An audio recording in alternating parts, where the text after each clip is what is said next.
सकल सैन्य सरसावले माया सिद्ध झाले गदा परिगत तिकट भाले परशुरामले समकाळे कथेचा अनुसंधान हनुमंत रायाच्या अंगावरती बंदर धावले आता झोपेतून उठलेले होते त्याच्यामुळे शस्त्र अस्त्र जवळ नव्हती मुखूट कुलावले हातामध्ये जी दिसती परीख पट्टीश भाले जी काय काय काय सापडून ती हातामध्ये घेऊन मारण्याचा प्रयत्न करू लागले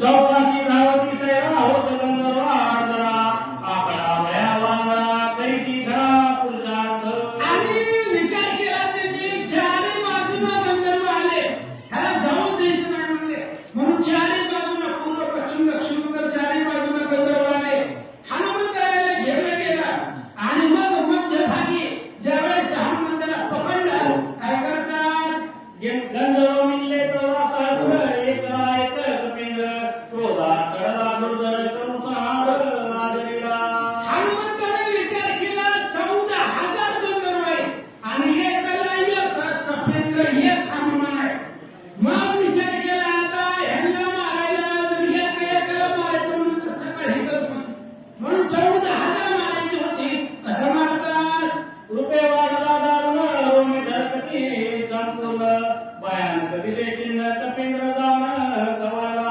आणि हनुमंताने भीमरूप धारण केलं वाढता वाढता वाढे पेदिले शून्य मंडळ अशा प्रकारचं रूप धारण केलं आणि सगळे 14,000 गंधर्व हनुमंतानं पाहिलं काय करतात एक मुष्टी घाती मारले एक दातांकडे रेगडले उरले ते कुची बांधले बघा आपटले खडकेची आणि मग भव्य दिव्य स्वरूप हनुमंतानं धारण केलं काही दातानं मारले काही नख्यानं मारले काही पायानं मारले काही बुकीच्या प्रहारानं मारले तरी 14,000 होती मारली करून नव्हती मारायला जी काही बाकीची राहिलेली होती ती सगळी शेपटीमध्ये फुटाळली आणि एक मोठा दगड बघितला त्या दगडावरती आपटली आणि एकदाच 14,000 मारले एक वेळ सत्वरे मारले 14 सहस्र केला रामनाम हुकुमकार विजयी कपेंद्र स्वयोधारा हनुमंतरायाने 14,000 गंधर्व काही मारली दातानं पायानं हातानं बुकीनं काही मारली राहिली सगळी शक्तीमध्ये गुंडाळली खडकावरती आपटली एकदाच 14,000चा भुकना केला आणि मग त्यावेळेस हनुमंताने राम नामाची गर्जना केली प्रभू श्रीरामचंद्र भगवान की जय विजयी कपिंद्र स्वयंधारा राम नामाच्या गजरामध्ये राम नामाच्या बळावरती हनुमंताला विजय मिळाला ज्याचे अंकी नामस्मरण विघ्न त्याचे वंदी चरण कळी काळ स्वयं आपण नित्य नमन त्याची करी अहो त्याच्या मुखामध्ये राम नामस्मरण आहे विघ्न त्याचे वंदी चरण विघ्न योग काळ त्याच्या पाया पडतात करिता राम नामाचे पोवाडे यमही त्याच्या पाया पडे राम नामामध्ये सामर्थ्य आहे आणि राम नामाचं स्मरण केल्यानंतर विघ्न संकट यम काळ जवळ येत नाहीये राम नामानं विजय हनुमंताला मिळाला ऐसा नाम धारक वीर विजयी धारा कपिंद्र नामे गतोनी सत्वर औषधी बहार पाहत आणि अशा प्रकारचा नाम धारक वीर आहे आदत दाटू काम महावीर मुखी राम नाम निरंतर सदुदित राम नाम स्मरण हृदयामध्ये असल्यामुळं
चिंता दुराची उद्विग्न काय आपण बोलत.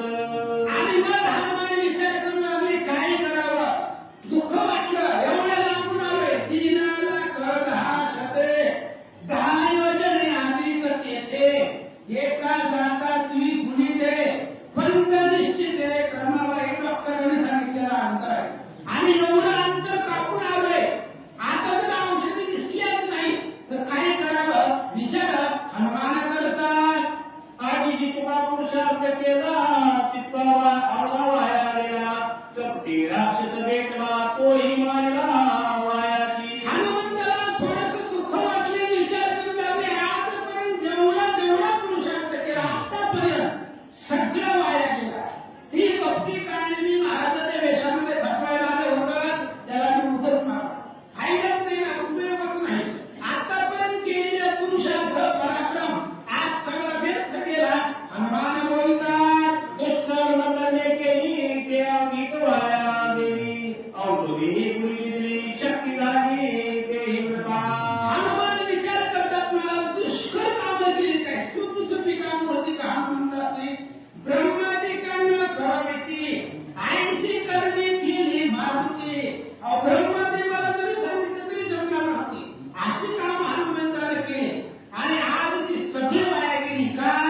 औषधी दर्शन मद नव्हे, औषधी दिसत नाही का, त्यामुळे केलेलं आजपर्यंत सगळं वाया म्हणजे जी काय दुर्धर अशा प्रकारची कर्म होती सगळी वाया गेली. विचार करतात सुग्रीवा काय मुक्ता कहू श्रीरामचरण कैसे पाहू. अंगदा काय उत्तर देऊ श्री रघुरावर शोभेल.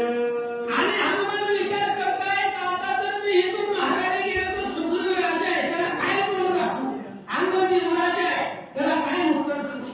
प्रत्येक वानराला विचारेल हनुमंता औषधी कुठे आहे, प्रत्येक वानराला काय उत्तर देऊ, कसं तुला दाखवू. हनुमान विचार करतात मी निघा विमान केला पाहिजे औषधी आणि न अवघ्या. श्रीराम साहे काही अहंता सर्वही घातक. हनुमंताला आठवलं पाठीमागं आपलं काही चुकलंय का, आपल्याला बोलताना आपण काय बोलतोय हे आठवलं.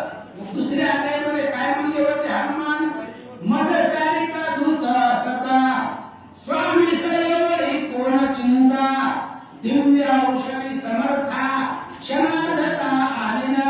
ही जी काही शब्द आहे ते हनुमंताला आठवले आणि श्रीराम न सहाय्य हे खाली.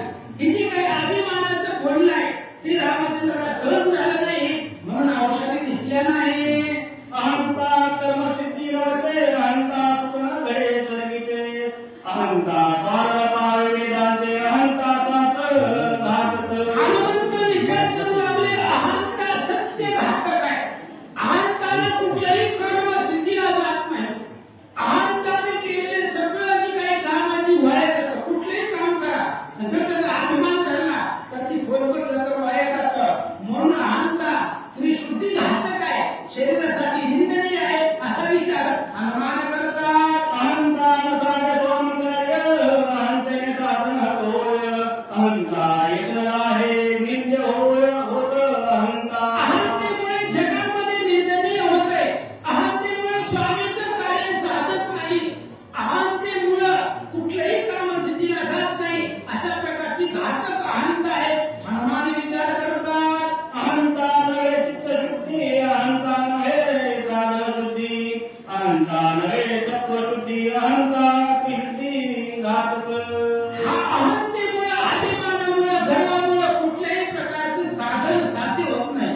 कोणतेही काम करायला गेलं अहंकाराला किती काम होत नाही. अहंतेने सगळं कार्य विरुद्ध जातं. म्हणून शरीरासाठी मानवासाठी जीवासाठी अहंता घातक आहे असा विचार हनुमान करतात. ऐहिक सुख नव्हे तेक आत्मा नव्हे पारसिक. अहंता भोगी गेलक अहंता घातक जगाधारी. आणि हनुमान विचार करतात अहंतेमुळे अहंकारामुळे इथलं सुख भेटत नाही. पारत्रिक सुख अहंकारामुळे मिळत नाही. त्यामुळे अहंकारी घातक आहे शरीरासाठी. अहंतेमुळे कोणतेही कार्य सिद्धीला जात नाही. अहंकारी शरीरासाठी निंदनीय आहे आणि अहंता घातक जगासाठी. अहंता हे असणाऱ्या जगाला घातक आहे, घातक करणारे आहे असा विचार हनुमान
हनुमान करतात जाओ पावता श्रीरामा माझा अपराध करी क्षमा पहिलो संकटी सुतमा सर्वोत्तमा पावलेगी आणि मग त्यावेळेस बोलायला सुरुवात केली धाव पावला श्रीरामा हो त्या रामाला काही डीजे लावून बोलवायची गरज नाही अंतःकरणापासून एक हाक मारली त्याने बसवंताला कळतं म्हणून शेवटचा पर्याय राम रामाशिवाय आपल्यापासून पर्याय नाही म्हणून धाव पावला श्रीरामा आतापर्यंत मी केलेला अपराध जी काही अहंकार रूपी केलेला अपराध क्षमा करा माझ्यावरती कृपा करा मदतीला धावा हनुमान बोलतात मी तुझे निज बाळ ज्ञान मुलाची उत्संग क्षमा करू शकत कृपावश तरी आणि हनुमानजी बोलतात रामाने तुझं लिखू आहे श्रीरामाने तुझे आती दिना माझे माथा बैसले विघ्ना तू कृपाळू रघुनंदना नित्य निर्विघ्न मद करी अहो मी तुझं लिखू आहे आणि माझ्या डोक्यावरती भिन्न आहे औषधी मुळकू होत नाही म्हणून बुद्धीला आता तू होई मला बुद्धी आठव बुद्धीला चित्ताला चालना दे आणि काहीतरी डोक्यामध्ये प्रकाश पाड हनुमान बोलतात ऐशी युक्त गतीचा चैतामया पकिनाथा श्रीराम आठवला चित्ता बुद्धिदाता निभक्ता आणि अशा प्रकारची चिंता हनुमंताला लागलेली होती पण चित्तामध्ये राम होता आणि त्या असणाऱ्या रामचंद्राचं स्मरण केल्यामुळे हनुमंताला बुद्धी आठवली कारण बुद्धीला आता म्हणजे भक्ताला बुद्धी देणारा हा रामचंद्र आहे रामाला पहिलं हनुमान संकटात आहे लगेच असणाऱ्या बुद्धीमध्ये प्रकाश पडला आणि काय आठवला जो काया वचा मयशी शरण घेतली रामाची क्षणार्धे तोडे विचासी राम भक्तासी कृपाळू राम कृपेचा कोवा राम जीवाचा जीवा राम प्रणत बाळ सकळा अशा प्रकारचा राम आहे आणि मग हनुमान संकटामध्ये पडलेले आहेत रामाने ओळखलं आणि असणाऱ्या बुद्धीमध्ये प्रकाश पडला काय आठवला हा बुद्धीची बुद्धी आपण अंतरात्मा तेने होऊनी प्रसन्न कपिनंदन प्रबोधिला बुद्धीची बुद्धी आपण असणारा भगवान परमात्मा आहे महाराज बुद्धीची देवता रामचंद्र आहे सगळ्याला बुद्धी देणारा तो राम आहे आणि मग बुद्धीची देवता भगवंत रामचंद्र असल्यामुळं हनुमंताला एक बुद्धी आठवली काय गजेंद्र आहे जगी असता संकटित मंडळी भगवंता काकुली दिवली तत्वता धावली तत्वता उद्धरिला बाकी बाबा आपण ऐकलंय 22वा अध्याय गजेंद्र उद्धाराचा गजेंद्र संकटामध्ये पडला हत्ती आणि त्या हत्तीला आठवलं हजारो बायका होत्या त्या शंकराच्या कुल होती पण कुली वाचवायला येत नाही असं ठरवलं मग तुला म्हणे तुझं सोडाविना कोणी हे प्राचक्र पाणी तुम्ही हे आठवलं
आंदोलिता परमाते भूते एकांते गरगरती.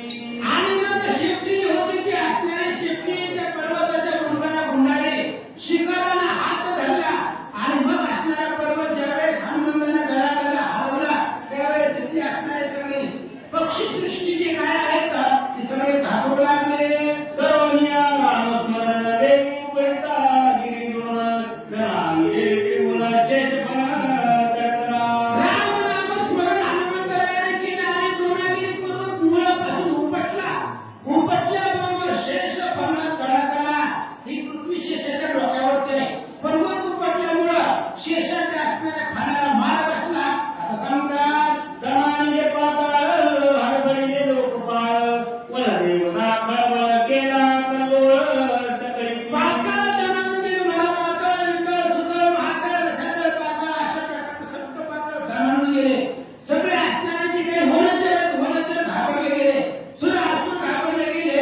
अशी स्थिती निर्माण झाली.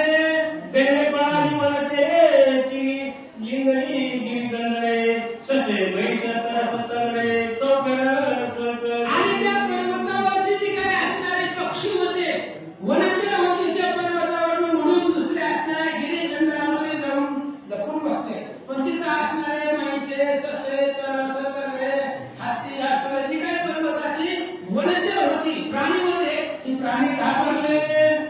अट्टहास्य मदलयांचे आनंद तेरा प्राणांचे सिंहनाद सिंहांचे तेने दसते यमलोक. यमलोक सुद्धा घाबरला गेला. अशी परिस्थिती पर्वतावरती निर्माण झाली. मोठमोठाले वाघ, सिंह, हत्ती मोठमोठाले त्या ठिकाणी आढळून लागले, कल्लोळ करू लागले. त्यांना यमलोक दचकला.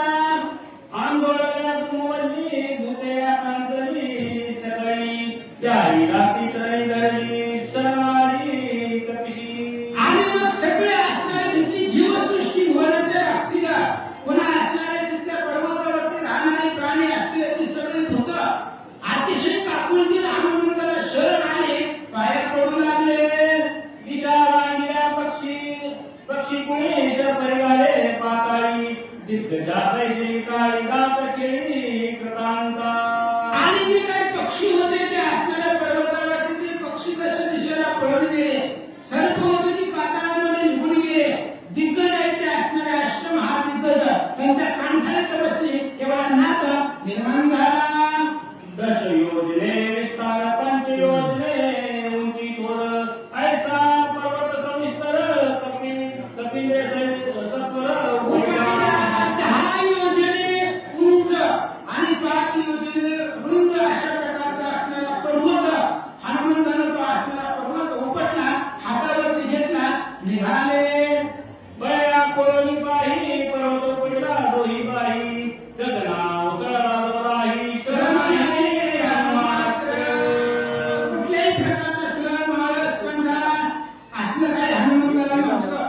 बरे आकोळणे पायी पर्वत उपटला गेला आणि एवढं करत असताना आळस हनुमंताला आला नाही. वाऱ्याच्या वेगाने निघाले.